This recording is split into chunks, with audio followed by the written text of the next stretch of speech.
मावळमध्ये पूल कोसळून मोठी दुर्घटना। कुंडमळ्याजवळील इंद्रायणी नदीवरचा पूल कोसळला। दुर्घटनेमध्ये 6 जणांचा मृत्यू तर 20 ते 25 जण वाहून गेल्याची माहिती।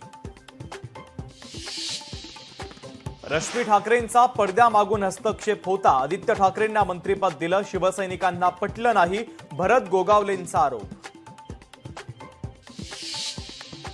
सिंचन घोटाळ्याची फाईल कुठं अडकली असेल ती बाहेर काढावी, आनंद परांजपेंचं भरत गोगावलेंना आव्हान। तर परांजपेंनी घोटाळा बाहेर काढून दाखवल्यास राजीनामा देईल, गोगावलेंचं प्रत्युत्तर। हेलिकॉप्टरनं शेतात जाणारा घरगडी व्हायला आवडेल, शाखा प्रमुखांच्या बैठकीत उद्धव ठाकरेंचा शिंदेंना टोला। लोकशाही मराठीला सूत्रांची माहिती।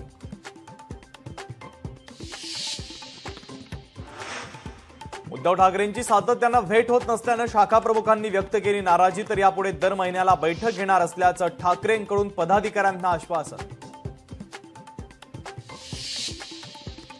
पालघरमध्ये शिवरायांच्या पुतळ्याच्या चबुतऱ्याची जमीन महिनाभरातच खचली। जमीन खचल्यानं भगदाड पडलं।